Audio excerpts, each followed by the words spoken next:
물론 여긴 국민 라디오. 나란히 가지 않아도 우리는 하나. 세상은 힘들게 해도 우리는 조합원. 우리는 하나.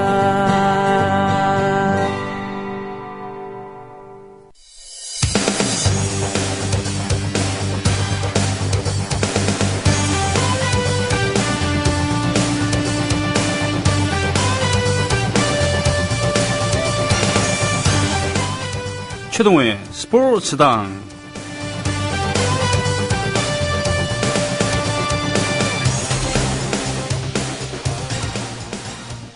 근대 스포츠.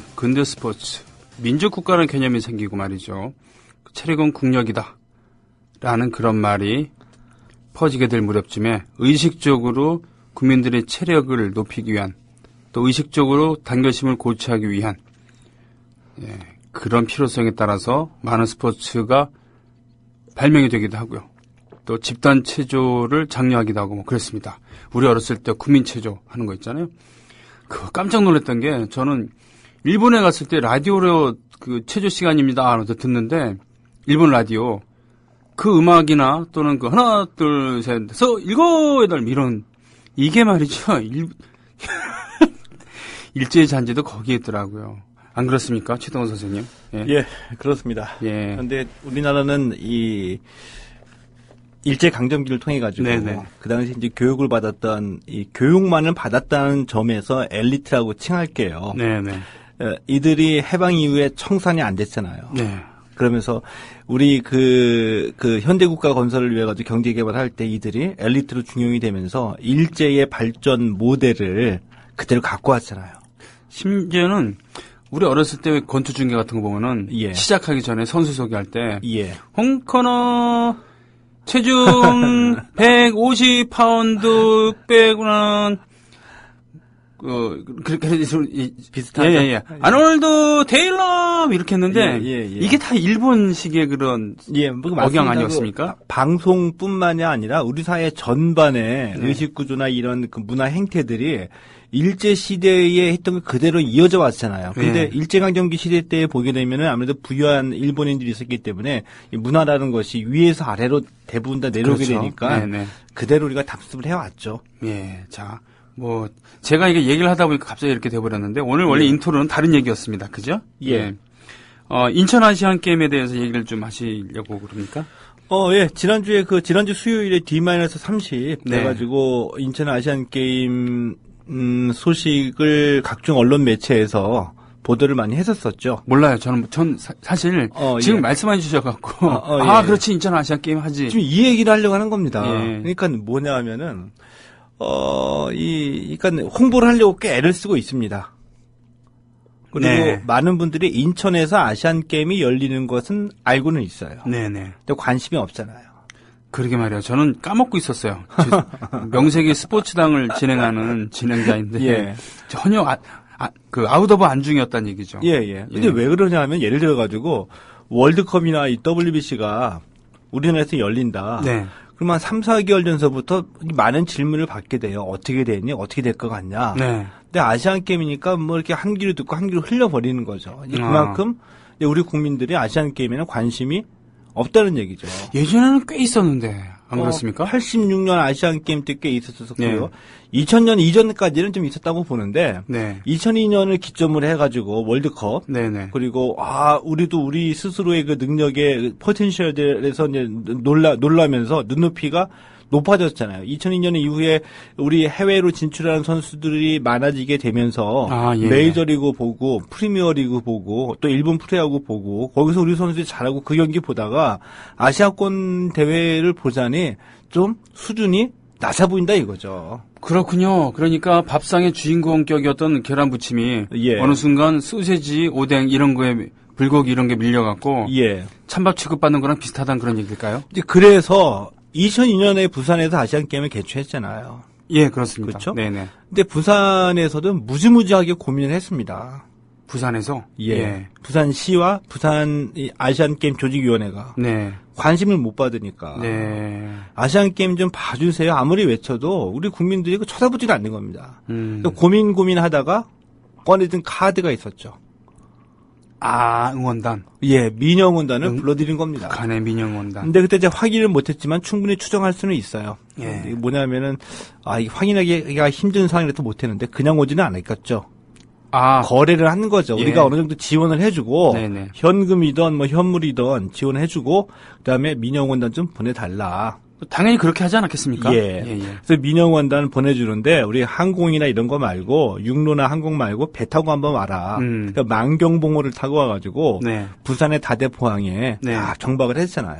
그 난리가 났죠. 네. 오기 전에는 몰랐는데 민영원단 온다더라. 근데 와서 보니까 정말 예쁜데 이들의 율동 하나하나 네. 그리고 동작 하나하나 엄청나게 일종의 그 센세이션하게 느껴진 겁니다. 훈련이 돼 있는 상태잖아요. 예. 그죠? 그런데 네. 그게 이제 서로 윈윈이었었어요. 네. 제가 보기에는 민영원단을 아무나 보내는 게 아니라 엄격한 기준에 의해서 네. 나이대나 이 미모를 봐가지고 훈련을 시켜가지고 보냈는데 이것 자체가 북한으로서는 일종의 저는 체제 선전이었다고 봅니다. 네. 왜냐하면은, 우리 국민들의 그 북한에 대한 일반적인 인식들 있죠. 우중충하고, 네. 예를 들면, 좀 뒤떨어져 있고, 네네네. 이런 거를 아주 그 10대 후반에서 20대 초반에 이 생기발랄한 그 여성들을 보내가지고 이들의 어떤 그 손짓과 발짓과 이 그 밝은 웃음으로 해가지고 네. 북한에 대한 이미지를 굉장히 바꿔줄 수 있다는 얘기죠. 그들도 예. 우리랑 똑같다는 거는 인식을 심어줬고요. 근데 분위기가 굉장히 그때 좋았죠.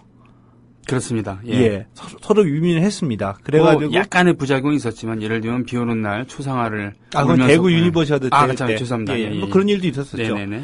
근데 분위기가 좋아가지고, 그 당시 저도 이 만경봉호에 들어가가지고, 이 북측의 선수 단장과 폭탄주도 나눠 마셨습니다. 그랬어요? 그러니까 선수 단장이 기분이 좋으니까 몇몇 기자들, 오시오 해가지고, 그 만경봉에 올라가지고 폭탄주를 나눠줄 정도로 서로 윈윈 했다 이거였었죠. 잘 됐군요. 네. 예. 네.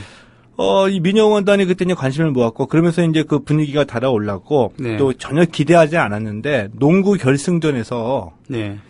이길이라고 예상하지 못했던 중국을 꺾어버리고 우리가 우승을 차지한 겁니다. 그랬었습니다. 예, 지금 기억이 나네요. 그래서 지금도 부산 아시안 게임 하면은 회자되는 게 딱 두 가지. 네. 북한 민영원단, 그리고 농구에서의 우승. 이제 이것이 시사하는 바가 무엇이냐 하면은 북한 카드는 그래도 아직까지도 네. 유효적절하다라는 네. 것 하나고요.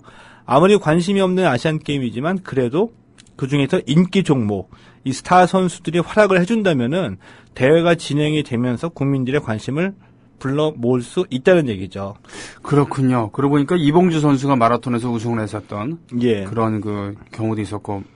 그래서 뭐 제 나름대로 가장 그 성공적인 시나리오를 써 본다고 한다면은 네.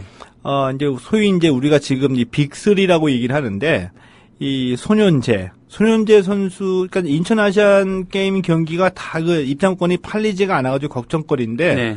유독 손현재 선수 경기의 입장권은 다 매진이 됐습니다. 역시 네. 예. 티켓 파워가 대단하시군요. 예, 네. 이 손현재, 박태환 그리고 양학선 선수가 다관왕에 올라와 주시고 네. 그래도 이제 관심을 모으고 있는 축구와 야구가 결승에 올라가는데 이 결승전 파트너로 일본을 만나가지고 일본을 이기고 우리가 우승을 하는데 종합 성적에서 중국과 뭐 세계나기처럼 왔다 갔다 하고 1위를 하느냐 못 하느냐 이렇게 돼버리면은. 폭발력은 있다. 이렇게 이제 가장 해피한 시나리오를 써보는 거죠. 근데 워낙 중국의 경기력이 압도적이지 않습니까? 압도적인데, 가정컨대, 아시안 게임에서 육상과 수영을 빼버리면, 네. 우리가 중국과 해볼만 합니다. 문제는 육상과 수영이 메달이 엄청 많잖아요. 예, 그래서 그런 거거든요. 예를 들면은, 이번에 아시안 게임에서도 이 금메달이 모두 439개인데, 육상과 수영에 걸린 금메달만 합하면 딱 100개입니다.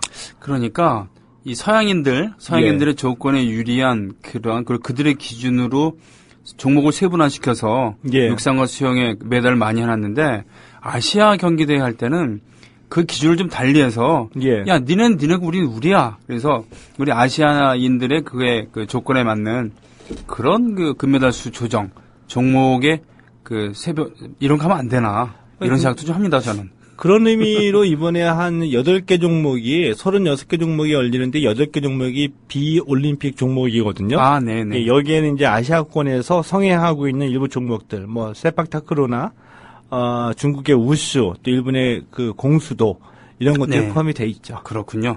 자, 이 얘기를 하는 와중에 우리 조합원들께서 의견을 올려주셨습니다. 보자. 문광님, 우리 국민TV 조합원은 아시안게임 불참합시다. 우와, 세월호 특검 조사권 통과될 때까지. 가을이 오면님은 공짜로 오라고 해도 갈 마음이 없네요. 오케이마레님은 어서오세요. 최동호님, 방금 전 모 방송 라디오에 나오시는 거 듣고 귀에 익숙한 목소리가 어찌나 반갑던지. 어디부터. 오케이마레님께 제가 감사하다고 말씀을 드려야 되겠네요. 예, 어느 방송에 출연하셨습니까? KBS 일라디오인데 바로 요 구석에서 그냥 숨어가지고 조금 전에 전화 연결했던 게. 아, 그렇군요. 오케이마리님 감사합니다. 네.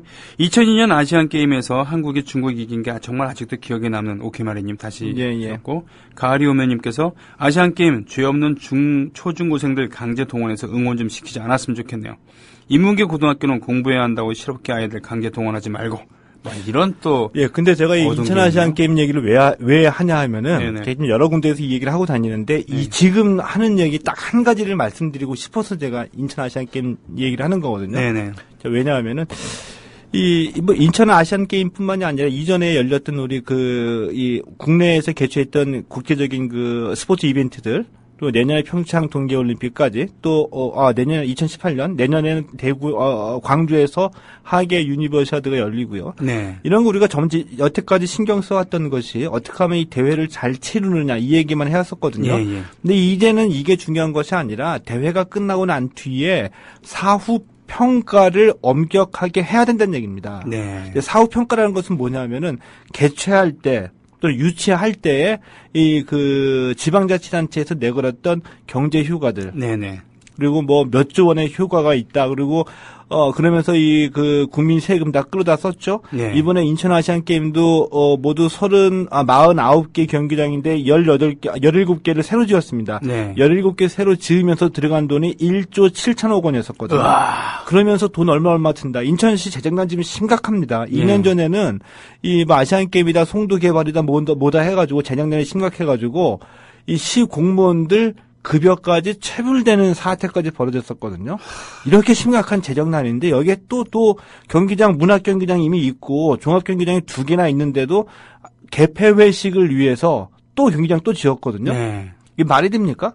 그러면서 이제 그들이 그렇게 할 수 있는 논리로 갖다 댄 게 어디 적당한 무슨 경제연구원에 용역 줘가지고 경제효과 얼마 이런 거 다 갖다 붙인 거잖아요. 이 말이 과연 사실인지 이게 사실이 아니고 허무맹랑하게 부풀려져 있다면 이 책임을 누가 집니까? 이거 책임져야 되는 일 아닌가요?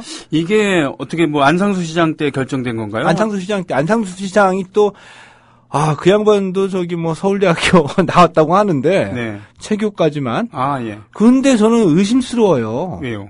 부끄러운 일을 자랑스럽게 막 책에다 쓰고 얘기를 해놨거든요. 그때 뭐냐면은 지난해에 광주에서 세계 수영 선수권 대회 유치하면서 국무총리의 그 서명을 날조했다는 거 정부 보증. 그렇죠. 네네네. 문제가 됐었죠. 네, 문제 됐었죠. 그 이전에 안상수 시장이 노무현 대통령의 보증을 받았다고 거짓말을 했어요. 거짓말이었습니까? 예. 그 거짓말 해가지고 그게 이제 뽀록이 났거든요. 그거를 자랑스럽게 인천의 발전을 위해서 내가 이렇게까지 해가지고 했다. 아시안 게임을 유치했다. 이렇게 자랑스럽게 써놨거든요. 미친놈 아닙니까? 이게 얼마나 부끄러운 일입니까? 거기다가 인천시 광역시의 그 시장이 정부 부정을 날조해가지고 이 국제대회를 유치했다고 하는 게 부끄럽고 이게 행정적으로 책임을 져야 되는 일인데. 범죄 행위죠. 그렇잖아요. 네네네. 이게 말이 안 되죠. 이런 일이 벌어지고 있는데 우리 모두가 한 보름 정도, 몇 조 원, 1조 7천억 원 경기장에만 쏟아붓고, 보름 정도 폭죽 터뜨리고, 노세 젊어서 노세도 아니고, 즐겼다가 끝나버리면 다 잊어버리고, 그 전에 경제효과 얼마였었다, 지역개발에 어느 정도 효과가 있다. 이거 다 잊어버리고 그냥 잊어버리는 거잖아요. 그 경기장 어떻게 했든 신경도 안 쓰고. 이런 거 철저하게 파헤쳐가지고, 이거 책임을 지울 사람들은 책임져야 된다는 얘기입니다. 그렇군요. 우리 지역에 개발 들어오면은 경제효과 유발시켜서 우리 모두 지역민 잘 살게 될 겁니다. 라고 하는 거 보면은 보통 타 지역에 살고 있는 지주들이 돈을 벌고 이 주민들은 변방으로 밀려나고 뭐 이런 경우들 많지 않습니까? 예. 그런 것처럼 이런 국가적인 행사를 치르면서 좋은 것은 토목족들만, 토건족들, 그리고 거기에 결탁되어 있는 정치인들, 이런 사람들만 좋은 일 시키고 실제로는 그렇기 때문에 여행도 왜 공정 여행이라는 게 몇 년 전부터 화두가 되지 않습니까?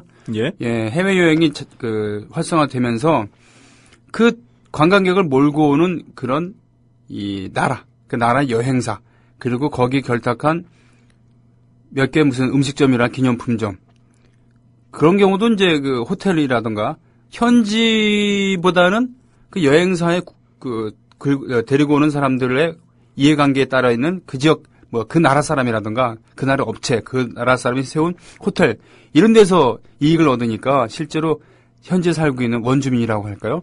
이분들에게 들어가는 효과는 별로 없다는 얘기거든요. 근데 거기서 제가 조금 더 디테일하게 네네. 두 개만 딱 말씀을 드리려고 한다면은, 이 광역시의 그 자치단체장들, 네. 2002년 월드컵 코스프레 하는 겁니다. 코스프레. 되지도 않게. 흉내내고. 근데 이거 안 될 거라는 거 뻔히 다 알면서 내 돈 아니니까 막 쓰고서 자기 치적으로 만들어버리려고 하는 거거든요. 그렇군요. 근데 이들이 실제로 내걸려고 그 겉으로 내세우고 있는 지역 발전을 염두에 둔다고 한다면, 네. 스포츠 마케팅이라는 것이 월드컵과 올림픽 빼고는 전혀 효과가 없습니다. 네. 알려지지도 않고. 네. 그런데 지역 발전을 위한 이 스포츠 마케팅에서 김두관 예전에 지사 있었었죠. 남해 군수할 때. 예. 남해에다가 그 기후적인 조건을 감안해가지고 이 전지 훈련장을 조성을 했잖아요. 야구장 만들어놓고 맞아요. 축구장 만들어놓고. 그래서 초중고등학교 대학교 입장에서 봤을 때에 겨울에 비용 맞아. 많이 들면은 네네. 차라리 남해로 가는 것이 맞다. 네네. 근데 한두 팀이 아니라 여러 팀이 오게 되면은 그 겨울 동안에 거기서 또 조그만 미니 대회를 개최한다 이거죠.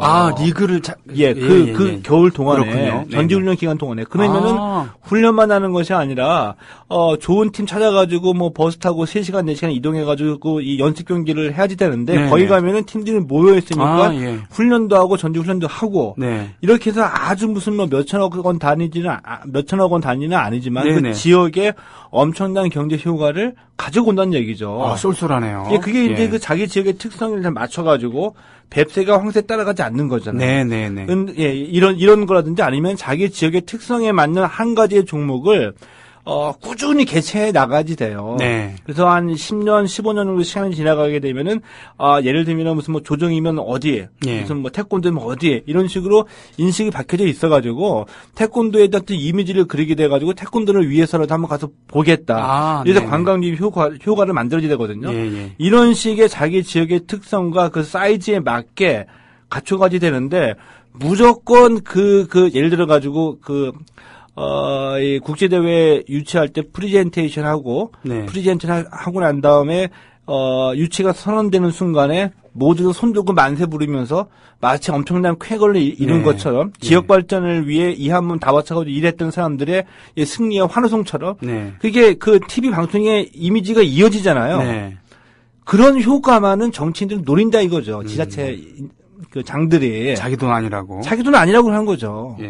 이거 책임 지워진다는 얘기입니다. 그리고 자기 돈 아니라고 또 가로 열고 뽀찌 생길 수 있겠네. 또 껌을 가로 닫고. 거기에다가 한 가지 또 더 뭐가 있느냐면은 인천이나 뭐 부산이나 광주나 이분들이 앉아가지고 계획을 짜는 분들이 제가 안타까워 죽겠는 게 그러니까 이런 대회를 개최하게 되면 한 보름 동안에 일종의 그들이 내세우는 만큼의 유입 효과는 아니지만 경기를 보러 오는 사람이 있잖아요. 있어요. 선수든 임원이든 뭐든지 간에. 그래요? 그렇죠? 있죠? 예. 있죠. 그러니까 아시안 게임에 13,000여 명이 참가하기 때문에 일단 선수단만 13,000여 명이 온다 이겁니다. 근데 이들이 와가지고 진정한 지역 발전의 그 효과 또는 관광 효과를 얻기 위해서는 이 경기장 보러 다시 옵니까? 아니죠. 근데 이들이 와가지고 경기 끝나고 난 다음에 그 지역의 문화라든지 아니면 그 지역의 어떤 풍경이라든지 아니면 콘텐츠를 개발해가지고 다시 찾아오게끔 만들어줄 수 있는 거를 갖춰야 되거든요. 그게 경기장 아주 쌈박하게 1조 7천억 원 지원 놓는다고 해가지고 다시 올 리도 없고요. 아시안 게임 때문에 인천에 갔는데 거기 가가지고 뭐 보니까 뭐 예를 들어서 뭐 송도가 진짜 좋더라. 어디가 좋더라. 거기서 1시간 버스 타고 어디 갔더니 뭐 영종도가 굉장히 좋더라. 이런 이런 기억이랑 어떤 그 콘텐츠랑 그 문화가 있어야지 돌아가고 난 다음에 다시 찾아오고 싶은 거지. 예. 이런 거에 대한 준비는 하나도 없이 그냥 경기장만 신축해가지고 쌈박하게 지어놓게 되면은 그거 보겠다고 누가 옵니까? 그냥 일회용으로 단순히 끝나는 거잖아요. 그렇군요. 제 말 아시죠? 아니, 아주 지금 그러니까 저는 인상적인 지적인데, 맞아요. 그렇게 대규모 토목 공사를 벌이면은, 예. 그런 토건족들, 토건족이라고 한다면 바로 그 건설 업체, 그런 토건 업체뿐 아니라 거기 결탁되어 있는 그런 공무원이라던가, 정치인이라던가, 이런 사람들만 좋아하게 되는 것이고, 사실, 인천의 차이나타운 같은 경우도, 사실 이색적인 그런 관광 상품이라고 하면 상품 아니겠습니까? 예. 이런 걸 좀 보강한다던가. 그런 걸 많이 만들어야 된다는 얘기죠, 제 얘기는. 예. 근데 이런 거 신경은 안 쓰고, 그냥 경기장 무슨 6만 원, 이미 그 문학경기장이랑 또 저기 그 축구장 하나 근사하게 있거든요. 있죠. 그런데도 개폐회식 하겠다고 그 4,700억 원 들여가지고 6만 석 규모의 경기장 만들어 놓고, 이거 나중에 어떻게 하려고 그럽니까, 이거? 자, 그래서 서경희 건매님께서 이렇게 인천원 모님께서 안상수랑 유정보기가 시작과 끝을 잘 하겠죠. 가료면님은 인천시 부도밖에 더 나겠어요. 지금도 공무원 월급 주기 벅찬 걸로 아는데, 이거 저주를 내리는, 하는 게 아니라, 품는 게 아니고, 이게 참 걱정되니까 하는 얘기일 텐데, 보자. 오늘 인트로가 기네요? 예, 여기서 정리할까요? 오늘 70년대 남북의 그런 스포츠 대결에 대해서 말씀해 주신다고 했는데요. 하는 만큼 하시죠, 네. 예. 하시는 말씀만큼. 그러니까 70년대 오늘 남북 대결을 네. 주제로 말씀을 드리려고 하는데, 네. 그러니까 이미 이제 앞선 시간에서도 말씀을 드렸습니다. 네. 북한 스포츠가 국제 무대에 등장하는 것은 우리보다 한창 늦었다. 네. 왜냐? 북한 입장에서는 서방의 그 제국주의자들과 함께 할 수 없다는 거죠. 네네. 왜 그 유엔 16개 나라가 참전했는데 그 16개 나라가 대부분 다 이 올림픽 운동을 주도를 하고 있잖아요. 네네. 총뿌리를 맞댔던 인간들과 함께 그 스포츠 할 수가 없다. 늦게 나왔는데 네. 이제 64년 이 도쿄 올림픽 때부터 이제 참가를 하려고 했던 겁니다. 북한이. 네. 근데 도쿄 올림픽에서는 선수단까지 도쿄에 도착했다가 보이콧을 선언하고 취소하고 돌아가 버리죠. 도쿄 올림픽에는 참가를 하진 않았습니다. 그렇습니다. 예.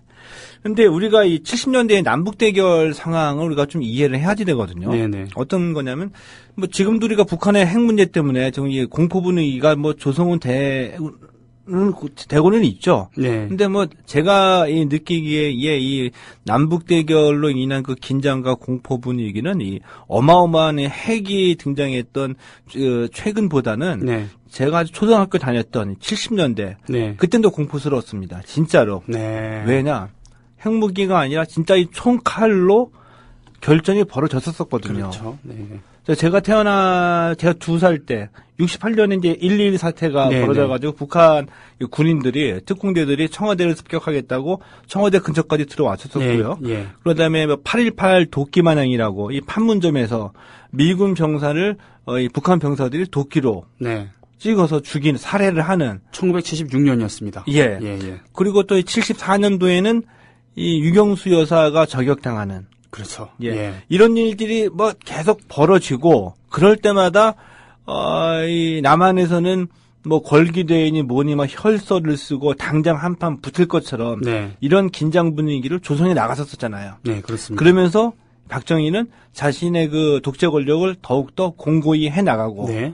그러면서 이제 남과 북이 김일성도 그런 긴장 관계를 이용해가지고 독재 권력 공고히 해나가면서 남북 대결이 더욱더 첨예하게 치달았던 것이죠. 서로 카운터 파트너 삼아서 예, 그랬습니다. 그래서 서로 붙기는 힘들었으나 네. 국지적으로는 붙었지만 붙을 수 있는 게 딱 한 가지가 있었던 거죠. 아하. 스포츠. 네. 그러니까 그 선수들 입장에서는 재수없게 한일전이 아니라 남북전이 열리는 그 경기에 자기 팀이 거의 걸리게 되면은 죽든 살든 죽기 아니면 살기로 붙어야 됐다는 겁니다. 그래도 전력이 비슷해야지 하면 붙어볼 만하다라고 했을 텐데, 그죠? 너무 차이가 나면 안 되니까. 예. 그래서 처음으로 올림픽에 출전해가지고 경기를 치렀던 게 72년, 북한이 72년 미넨 올림픽에 등장을 한 겁니다. 예. 예. 1972년 뮌헨 예. 올림픽. 예. 그래서 올림픽에서 처음으로 남과 북이 맞붙게 된 거였었죠. 네. 결과는 어떻게 됐을까요? 그때 남한보다 북한이 그때 셌죠. 예, 북한이 금메달 따지 않았습니까? 금메달 따는데 남한의 완패였습니다. 남한의 완패. 예, 참패였습니다. 참패. 참패. 결과적으로 말씀드리면은 이 뮌헨에서 이 북한이 금메달 하나, 네. 은메달 하나, 동메달 3개를 따냈고, 예. 우리가 남한이 은메달 하나, 네. 유도에서 제일동포 예. 선수가 하나 따내고, 우리 순수한 이 국내파들은 네. 뭐 전멸을 해버렸죠.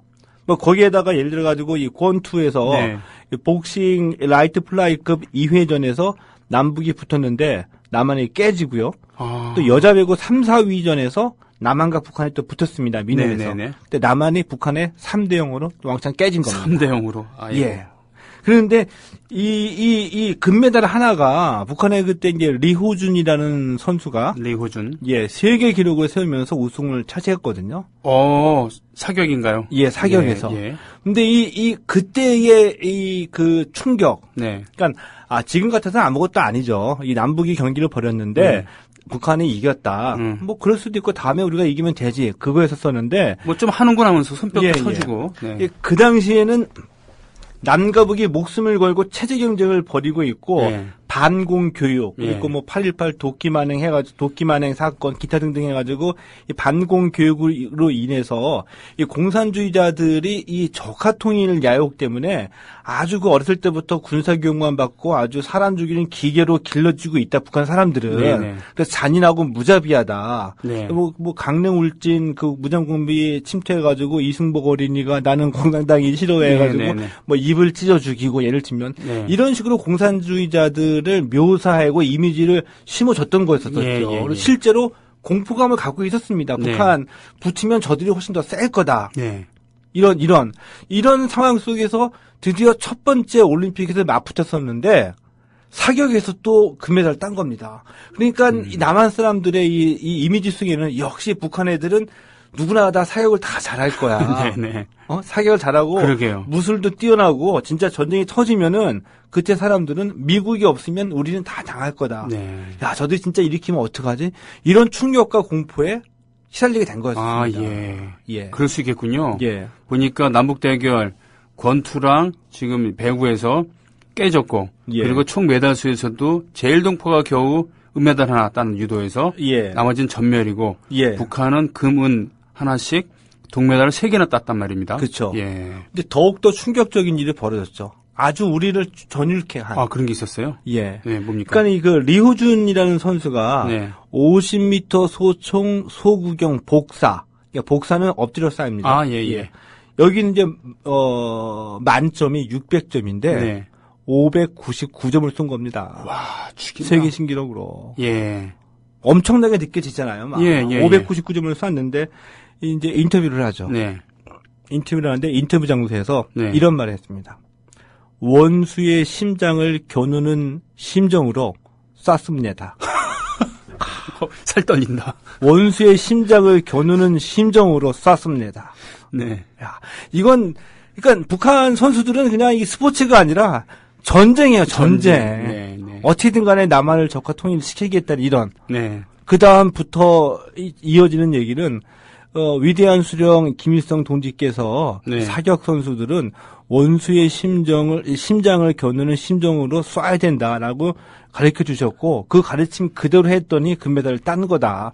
이런 얘기가 올림픽 우승해가지고 기자회견장에 그 전 세계 사람들 지켜보자. 여기서 그냥 이런 말이 막 나와버리니까 우리는 그냥 충격과 공포였었죠. 아니, 그 기자회견장은 뭐가 되며 진짜. 근데 그것을 이제 국제사회에서는 해프닝 정도로 받아들일 수도 있겠습니다만. 근데 우리는 아니었겠네요. 우리도 아니었었고 국제사회도 심각했습니다. 왜냐하면 국제사회도 이제 어느 정도 분위기는 감지하고 있었죠. 왜냐하면 냉전 시대 때 서독과 동독의 경쟁도 치열했었고 그래가지고 IOC에서 제재를 했어요. 어떻게 그 올림픽에서 이런 얘기를 할 수 있느냐로 제재를 했는데 이 뮌헨에서 우리가 이 참패를 당했는데 알고 보면 또 그럴 수밖에 없습니다. 어떻게요? 왜냐하면은 그 선수단만 한번 비교를 해볼게요. 뮌헨 올림픽에 갔던 그 당시 이제 북한 선수단의 그 규모가 우리보다 훨씬 더 많았었거든요. 그러니까는 그 당시만 하더라도 우리보다 북한의 경제가 더 발전이 돼 있었잖아요. 그렇죠. 잘 살았습니다. 그래서 이제 선수와 임원을 합쳐가지고 북한은 미넨 올림픽에 192명을 보냈고요. 오. 우리는 임원 선수와 합쳐서 68명. 거의 2배 정도 차이가 났죠. 인구는 우리가 2배가 이상 그 당시는 2배까지는 모르겠는데 우리가 더 많은 건 맞죠. 네네. 그런데도 불구하고 선수들을 많이 보내지 못했었다. 그러니까 경제력에서도 차이가 났었고. 하긴 뭐 1966년도에 뭡니까 런던의 그 월드컵에서 예. 4강에 올랐을 때 8강에 예, 올랐을 때 그때 그것을 충격받아갖고 남한에서는 국가기관에서 지도해갖고는 축구팀을 만들고 그랬었죠. 양지라는 팀 중앙정보부가 만들어가지고. 예, 뭐 그럴 정도로 민감하게 반응했을 때였으니까. 예, 예. 근데 뭐, 적어도 70년대가 저물어 갈 때쯤 돼갖고 겨우 이제, 뭐라 그럽니까? 국력이, 남한이 그때는 이제 앞서기 시작했습니다만 72년만 하더라도. 예. 확실히 뒤쳐져 있었겠죠. 네. 지금 중요한 말씀을 하신 거예요. 네. 그래가지고, 저는 지금 중요한 말씀하셨는데 저는 자신 있게 말씀드리는데 72년 미넨 올림픽에서 금메달을 딴 북한의 리호준 선수가 88 서울 올림픽의 작은 씨앗이 됩니다. 그래요? 예. 오. 제가 처음 얘기하는 학설인데 학설. 네. 100% 확실한 얘기입니다. 자, 받아 적어야 되겠네요.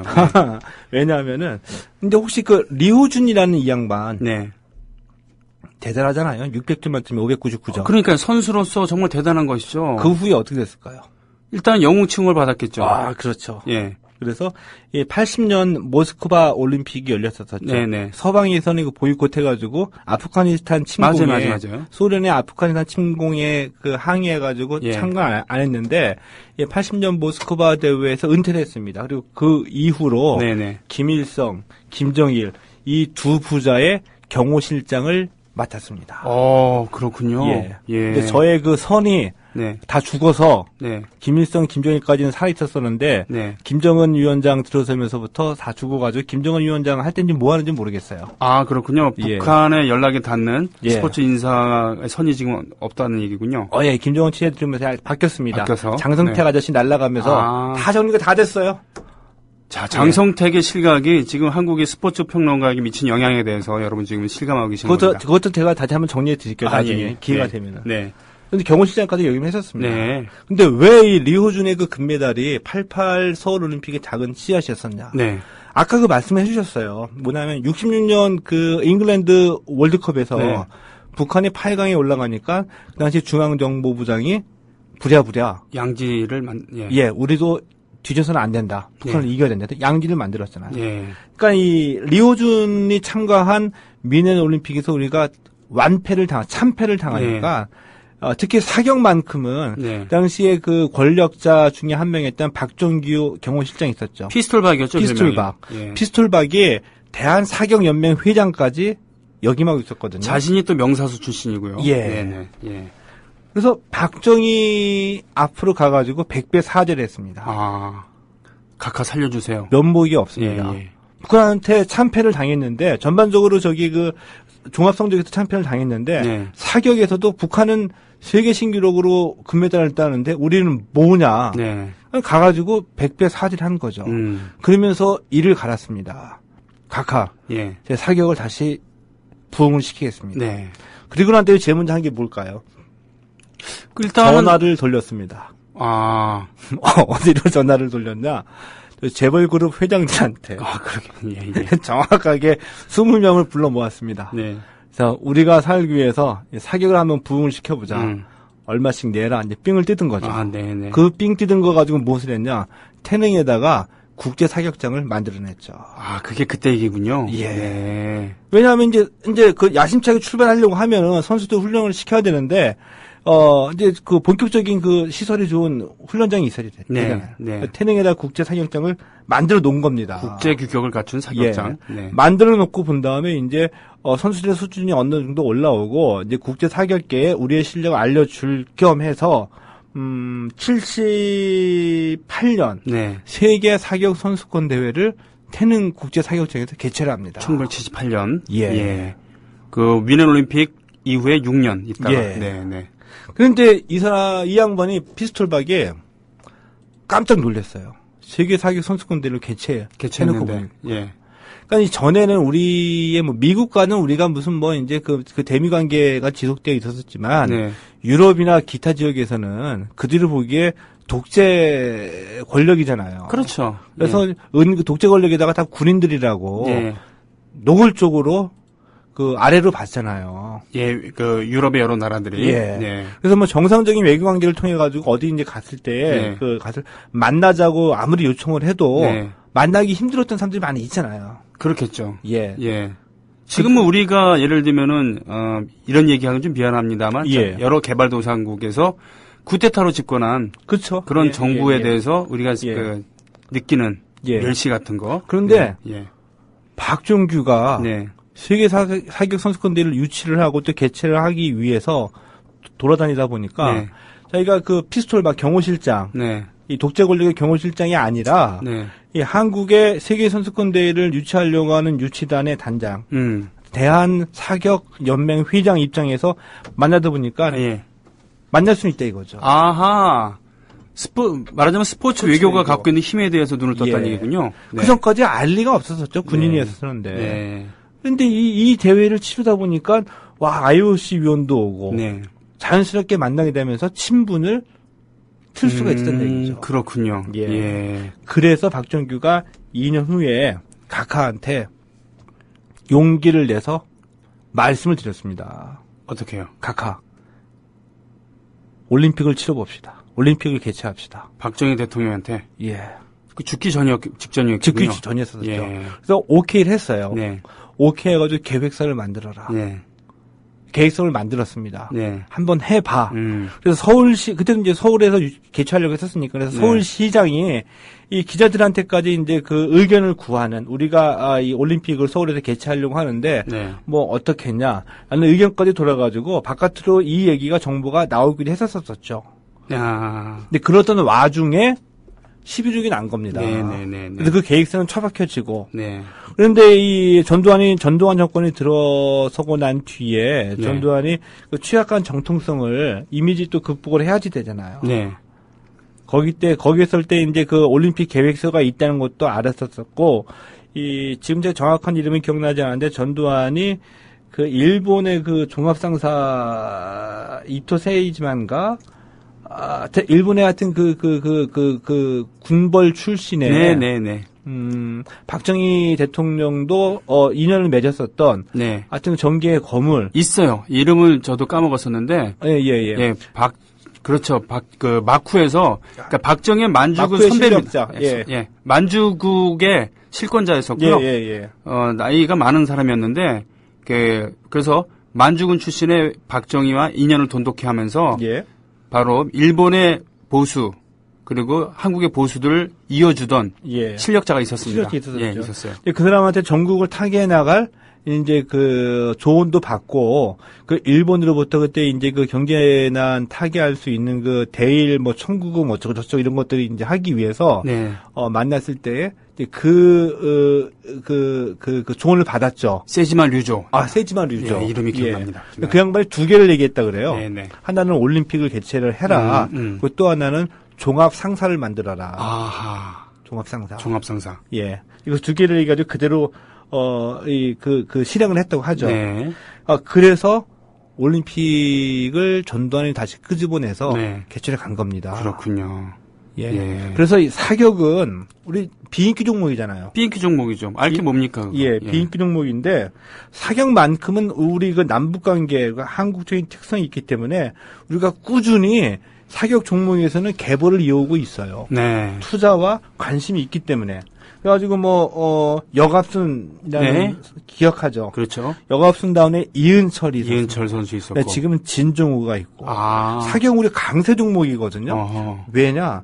사격만큼은 그 선수 주변이 넓지 않다고 하더라도 사격은 우리가 잘 해야지 된다. 키워야지 된다라는 그게 이 군부 독재 정권서부터 내려오던 그런 게 무시하지 못한 그런 게 있다는 거죠. 현역 군인이 국가대표 선수로 활약하기도 하고 그랬었습니다. 박종길 선수였던 박종길. 그 양반이 지금 문체부 장관인가? 차관인가요? 한번 박근혜 정부 들어가지고 문체부 차관. 갔다가 얼마 못 입고 금방 낙마했죠. 아, 그런 경우도 있었군요. 예, 디펜스도 안 되고 논리도 없고. 아하, 그냥 총만 잘 쐈군요. 예. 사람만 좋았다 그래요. 아, 사람만 좋았다? 사람이라도 좋았으니, 예, 다행이네요.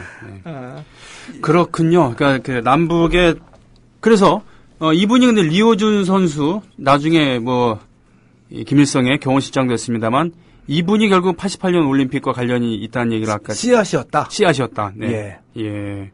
어떻게 해요? 아니, 리오준의 그 사격 금메달을 보고서 박종규가. 그 얘기? 예. 그래가지고 이 태릉 국제대회 자격증을 짓고, 그래가지고. 그렇게 세계 선수권 대회를 열고 보니까 스포츠가 이런 거구나 해가지고 올림픽을 유치하자. 그러니까 그런 의미로 지금 씨앗이었다는 거군요. 전 또 뭐, 이렇게. 인간적으로 이렇게 아니면 뭐 이렇게 연이 닿았고 이렇게 했다는 그런 거였는데 자극을 그렇게 주었다는 그런 얘기군요. 네. 그래서 이 미넨에서 얘기하자고 하면은 한 사람도 얘기를 하게 되거든요. 네. 간단하게 얘기해 보면은 그때 우리가 은메달 하나를 땄잖아요. 예, 땄습니다. 이제 제1구표였습니다. 네네.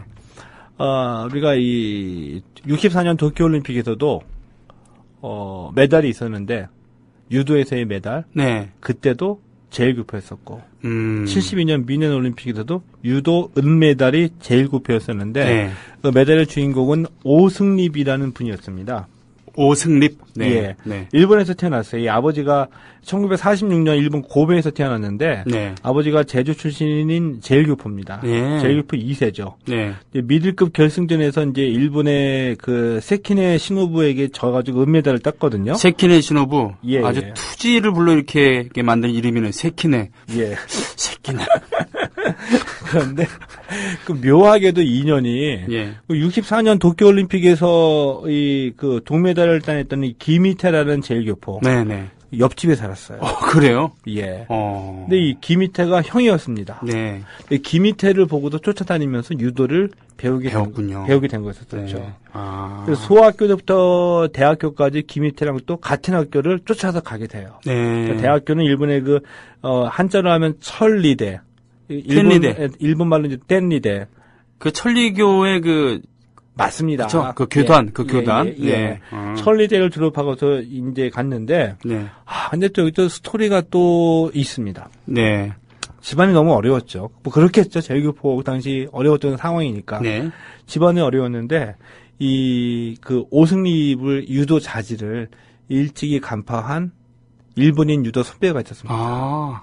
이거 나카무라라는 분하고 그다음에 이제 나카오라는 유도 선배인데 오승립의 자질을 보고서 재정적으로 지원을 해줘요. 후원을 하는군요. 예, 그러면서 자기들 스스로가 자원해가지고 코치가 되고 감독이 돼주는 거였었죠. 아이고, 세상에. 그래가지고 미넨 올림픽 이전에 67년도 도쿄에서 유니버시아드가 열렸을 때 출전해서 동메달을 따내기도 하고 69년 세계 선수권 대회에서 동메달을 따내기도 했었거든요. 대단하네요. 이렇게 이제 후원을 해주는 겁니다. 그래가지고 나카무라하고 이 나카오라는 일본 사람들 입장에서는 이게 쉽지가 않은 게, 만약에 오승립이라는 분이, 일본으로 귀화해가지고, 일본 대표로 나가겠다고 한다면 충분히 지원도 해주고 해줄 수는 있겠는데, 그게 아니라 미넨 올림픽 때 대한민국 대표로 나가겠다고 했는데도, 아낌없이 지원해 준 거거든요. 나카무라하고 나카오. 쉽지 않은 일이잖아요. 그러게 말입니다. 예.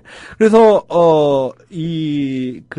은메달을 따내고 난 뒤에 이 오승립이 한 얘기가 이 나카무라하고 나오라는 일본인 선배가 있어가지고 올림픽 은메달을 딸 수 있었다. 근데 이 나카무라는 은메달 따는 직후에 집도 사주고 자동차도 사주고 도장까지 열어줬다. 이들이 있었기에 오늘 내가 있었다. 소름이 끼치네요. 라는 말을 합니다. 하여튼 나름의 그런 쉽지 않은 이런 도움을 받아가지고 있었죠. 또 그런 은혜는 잊지 못했고요. 그랬는데 오승립에게 은메달은 또 천추의 한이었었어요. 어떻게요? 이 결승전에서 세키네 시노부에게 졌는데 그 패배를 끝까지 인정하지 않았죠. 동아일보에다가 쓴 칼럼의 내용인데 요약하면은 이 은메달은 천추의 한이다. 너무 억울하다. 시상식에서 은메달을 내팽개치고 싶었다. 내가 따지 못한 금메달을 내 아들이 따내야지 되고 내 아들이 따내지 못하면은 내 손자가 끝까지 따내야지 된다. 예. 이렇게까지 얘기를 했어요. 근데 왜냐하면은 그 세키네에게 결승전에서 패했는데 이 오승립이 준준결승전 그러니까 8강전에서 세키네를 만나가지고 한 판으로 이겼거든요. 한 판으로 이겨가지고 승자승 결승전에 올라간 거였었고 이 세키네는 패자 부활전에 올라와가지고 결승전에서 만났어요. 근데 판정으로 패한 겁니다. 그 유리한 판정으로 패했는데 이 오승립이 이 판정패 이후에 돌아와서도 몇백 번을 고쳐봐도 내가 이긴 경기였다. 그러니까는 이 64년 도쿄올림픽에서 유도가 정식 종목으로 채택이 됐고요. 68년 멕시코 올림픽에서 빠졌다가 72년에 다시 들어갔거든요. 그러니까 이때까지는 아무래도 일본의 그 입김이 강했던 때였다고 봐야지 되겠죠. 뭐 당연하지 않겠습니까?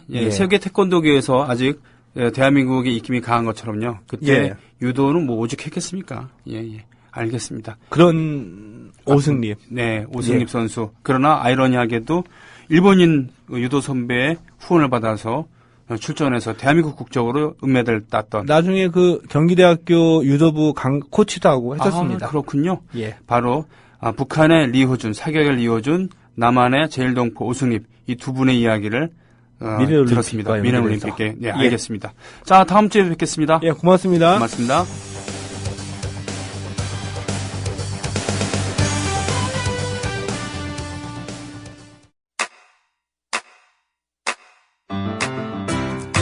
국민 라디오 지지하는 4가지 방법 아시나요? 다운로드하기, 별점 주기, 댓글 달기, 구독하기. 국민 라디오를 보다 많은 이들에게 전할 수 있는 가장 손쉬운 방법. 다운로드하기, 별점 주기, 댓글 달기, 구독하기. 잊지 마세요. 다운로드하기, 별점 주기, 댓글 달기, 구독하기.